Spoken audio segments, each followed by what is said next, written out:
ତମେ ଯଦି ଯାତ୍ରାଟାକୁ ଓଡ଼ିଆ ବୋଲି କହୁଛ, ଓଡ଼ିଆର अस्मिता କହୁଛ, ଓଡ଼ିଆରେ ଯାତ୍ରା କରୁଛ, ଏ ବଲିଉଡରୁ ଏ ହିରୋଙ୍କୁ ଆଣି ଶୋବାଜି କରିବା କଣ ଦରକାର? ଓଡ଼ିଆର अस्मिताକୁ ନଷ୍ଟଭ୍ରଷ୍ଟ କରିବା ଲାଗି ଗୋଟେ ବଲିଉଡରୁ ଗୋଟେ ହିରୋ ଆଣିକି ତା ଯାତ୍ରା ପାର୍ଟି ଓପନିଂ କରିବ। ଲଜ୍ଜା କଥା ଏଇଟା ଓଡ଼ିଶା ପାଇଁ ଲଜ୍ଜା। ଓଡ଼ିଶାର ଯେତେ ଯାତ୍ରା ପାର୍ଟି ଅଛି ଯାତ୍ରା ପାର୍ଟିଙ୍କୁ ବି ଲଜ୍ଜା, କାରଣ ଯାତ୍ରା ଜଗତ ଏଇଠୁ ନଷ୍ଟ ହବ। ରାଣୀ ପଣ୍ଡା ଜଣେ ବିଖ୍ୟାତ ଯାତ୍ରା ଜଗତର ମହିଳା। ସିଏ ଖଣ୍ଡଗିରି ଯାତ୍ରାରେ ପଡିଲା ବେଳେ ତଳକୁ ଓହ୍ଲେଇ ଗୋଟେ ଟୋକାର କାନ କାମୁଡ଼ି ଦେଲେ। ସେଠୁ ସିଏ ଓଡ଼ିଶାର ଘରେ ଘରେ ପରିଚିତ ହେଲେ। ତେଣୁ ତାଙ୍କର ସେଟା ମହାନ ବ୍ୟକ୍ତିତ୍ୱ। ତାପରେ ରାଣୀ ପଣ୍ଡା ବହେ ଟଙ୍କା ଲୋକଙ୍କୁ ଦାନ କରିକି ଜଣେ ହେଇଗଲେ ସମାଜସେବୀ।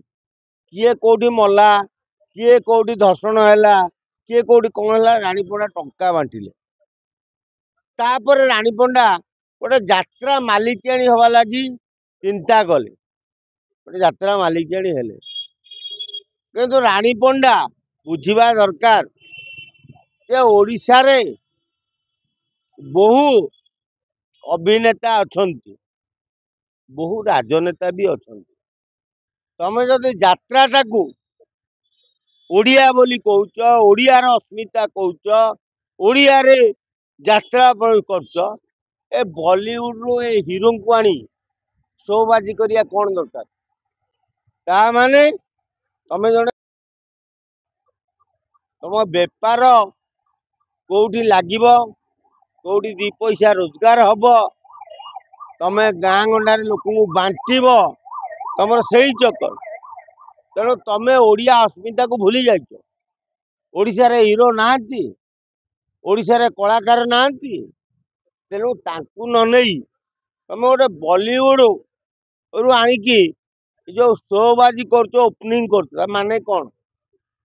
ତେଣୁ ଓଡ଼ିଆକୁ ତମେ ଘୃଣା କରୁଛ, ନିନ୍ଦା କରୁଛ। ତେଣୁ ଓଡ଼ିଆଙ୍କୁ ଖାଲି ଟଙ୍କା ଦେଇ ତାଙ୍କ ମୁହଁ ବଙ୍କା କରିବା ଲାଗି ଯୋଜନା କରୁଛ। ମଝିରେ କହୁଥିଲେ ତମର ଟଙ୍କା ନଥିଲା, ଟଙ୍କା ବାହାରୁ ଧାର ଆଣୁଥିଲେ, ଆଣିକି ମାନେ ଲୋକଙ୍କ ପାଖରୁ ଇଏ କରୁଥିଲେ, ଧମକ ଆରେ ଦଉଥିଲେ ବହେ ମିଛ କଥା ସେ ରାଣୀ ପଣ୍ଡା କହୁଛନ୍ତି। ଗୁଡାଏ ଟଙ୍କା ରଖିଛନ୍ତି, 25 ଲକ୍ଷ ଆଣିଥିଲେ। ନହେଲେ ଇଏ ଯୋଉଠି ଯିଏ ମଲା, ଯୋଉଠି ଯିଏ ପୋଡି ହେଇଗଲା, ଯୋଉଠି କାହାର ଶୁଦ୍ଧିକ୍ରିୟା ହେଲା, ସେଠି ଯାଇକି 25,000, 20,000, ଲକ୍ଷେ, 2 ଲକ୍ଷ କେମିତି ଦଉଛନ୍ତି? ବହେ ଟଙ୍କା ରଖିଛନ୍ତି। କଥା ଦଉଛନ୍ତି କିନ୍ତୁ କାହାର କଥା ପୂରଣ କରୁନାହାନ୍ତି। ନା ନା, ସିଏ କଥା ଦେଲେ କଣ ହବ? ଆଜ୍ଞା, ହିନ୍ଦୀର ଏଡା ବଡ କଳାକାର ଆଣୁଛନ୍ତି, ବହୁ ଟଙ୍କା ଖର୍ଚ୍ଚ କରୁଛନ୍ତି। ନା ନା, ଆମର କଣ ଓଡ଼ିଶାରେ କଳାକାର ନାହାନ୍ତି? ନା ଓଡ଼ିଶାରେ ଯେତେ ଅଛନ୍ତି ସବୁ ଧଳାକାର, କେବଳ ସେଇଠି ସବୁ କଳାକାର ବଲିଉଡରେ। ଆଉ ତମେ ଯାତ୍ରା ଜଗତଟାକୁ ନଷ୍ଟ କରିବା ଲାଗି ଏଇଟା ଯୋଜନା ହଉଛନ୍ତି ରାଣୀ ପଣ୍ଡାଙ୍କର। ତେଣୁ ରାଣୀ ପଣ୍ଡା ଯୋଜନା କରୁଛନ୍ତି ଓଡ଼ିଶାରେ ଯେତେ ଯାତ୍ରା ପାର୍ଟି ଅଛି ତାକୁ ସବୁ ନଷ୍ଟଭ୍ରଷ୍ଟ କରିବା। ସିଏ ସମାଜ ସେବୀ ନୁହଁ, ଯିଏ ସମାଜ ସେବୀ ହେଇଥିବ, ଯିଏ ଗାଁ ଗହଳିରେ ଟଙ୍କା ନେଇ ବାଣ୍ଟୁଥିବ, ସିଏ ଓଡ଼ିଆଙ୍କୁ ଗୋଇଠା ମାରିକି ବଲିଉଡରୁ ଆଣିକି ହିରୋ ଏଠି ଶୋବାଜି କରିବ।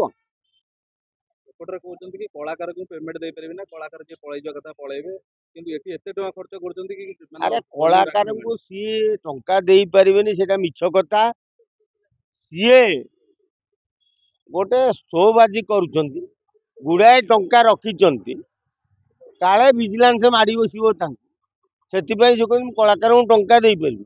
ଆଉ ବଲିଉଡରୁ ସେ ହିରୋକୁ ଆଣିଲା ବେଳକୁ ଟଙ୍କା କୋଉଠୁ ଆଇଲା? ତାଙ୍କୁ ରାହୁଲ ରାୟକୁ ଆଣିବା କେତେ ଟଙ୍କା ଖର୍ଚ୍ଚ କରୁଛନ୍ତି? ଟଙ୍କା 2 କୋଟି ଖର୍ଚ୍ଚ କରିବେ, ପଇସା ଆଇଲା କୋଉଠୁ? ତେଣୁ ରାଣୀ ପଣ୍ଡା ଆଗ କୁହନ୍ତୁ ଯେ ତମ ପଛରେ କୋଉ ରାଜନେତା କିଏ ଅଛି ଯିଏ ତମକୁ ଟଙ୍କା ଗାଦିରେ ବସେଇଛି? ଆଜ୍ଞା ଆପଣ ରାନୀ ପଣ୍ଡାକୁ କେବେଠୁ ଚିହ୍ନିଲେଣି ଆଉ ତାଙ୍କ ବିଷୟରେ ଏତେ କେମିତି ମୁଁ ରାନୀ ପଣ୍ଡାକୁ ଖଣ୍ଡଗିରିରେ ଯେତେବେଳେ କାନ କାମୁଡି ଦେଲା ଗୋଟେ ଯାତ୍ରା ପାର୍ଟିରେ ସେବେଠୁ ଚିହ୍ନିଛି। ତେଣୁ ରାନୀ ପଣ୍ଡା କଣ ମୁଁ ଜାଣିଛି। ଆଜି ଯଦି ଓଡ଼ିଶାରେ ଯେତେ ଅଛନ୍ତି ସେ ନିଶା ମାରଣା ହୋ ସାହୁ ବାଉଜ ହୋ ରାଣୀ ପ୍ରିୟଦର୍ଶିନୀ ହୋ ସବା ଆଗରେ ଥିଲେ ରାଣୀ ପଣ୍ଡା। କାରଣ ଯାତ୍ରା ପେଣ୍ଡାଲୁ ଡେଇଁକି ଟୋକାଙ୍କ କାନ କାମୁଡ଼ି ଦଉଥିଲେ। ଅଶ୍ଳୀଳତା ଓଡ଼ିଶାରେ ଯିଏ ଆରମ୍ଭ କରିଥିଲା ସେ ହଉଛି ରାଣୀ ପଣ୍ଡା। ତେଣୁ ସିଏ ରାଣୀ ପଣ୍ଡା ଓଡ଼ିଆର ଅସ୍ମିତାକୁ ନଷ୍ଟଭ୍ରଷ୍ଟ କରିବା ଲାଗି ଗୋଟେ ବଲିଉଡରୁ ଗୋଟେ ହିରୋ ଆଣିକି ତା ଯାତ୍ରା ପାର୍ଟି ଓପନିଂ କରିବ। ଲଜ୍ଜା କଥା ଏଇଟା। ଏଇଟା ଓଡ଼ିଶା ପାଇଁ ଲଜ୍ଜା। ଓଡ଼ିଶାର ଯେତେ ଯାତ୍ରା ପାର୍ଟି ଅଛି ଯାତ୍ରା ପାର୍ଟିଙ୍କୁ ବି ଲଜ୍ଜା। କାରଣ ଯାତ୍ରା ଜଗତ ଏଇଠୁ ନଷ୍ଟ ହବ ଯେ ଯାତ୍ରାରେ ଓଡ଼ିଶାରେ ଯେତେ କଳାକାର ଅଛନ୍ତି କି ଓଡ଼ିଶାରେ ଯୋଉ ଚଳଚ୍ଚିତ୍ରରେ ଯୋଉମାନେ କାମ କରୁଛନ୍ତି ସେ ସିଦ୍ଧାର୍ଥ ମହାପାତ୍ର ହଉ କି ସେ ମିହିର ଦାସ ତ ଚାଲିଗଲେଣି, ଅନୁଭବ ମହାନ୍ତି ହଉ ଯିଏ ଅଛନ୍ତି ଏମାନେ ଓଡ଼ିଶା ପାଇଁ ପ୍ରଯୁଜ୍ୟ ନୁହଁ। କେବଳ ବଲିଉଡ ହିରୋ ହଉଛନ୍ତି ପ୍ରଯୁଜ୍ୟ। ତେଣୁ ତାଙ୍କୁ ନେଇକି ଯାତ୍ରା କରିଦେଲେ ତାଙ୍କ ଯାତ୍ରା ପାର୍ଟି ସ୍ୱର୍ଗକୁ ପଳେଇବ। ସ୍ୱର୍ଗକୁ ଯିବନି, ଯାତ୍ରା ପାର୍ଟି ଧ୍ୱଂସ ହବ। ଏଇଭଳି ଯିଏ ସୋବାଜି କରିଛନ୍ତି ତଳି ତଳାନ୍ତ ହେଇଛନ୍ତି।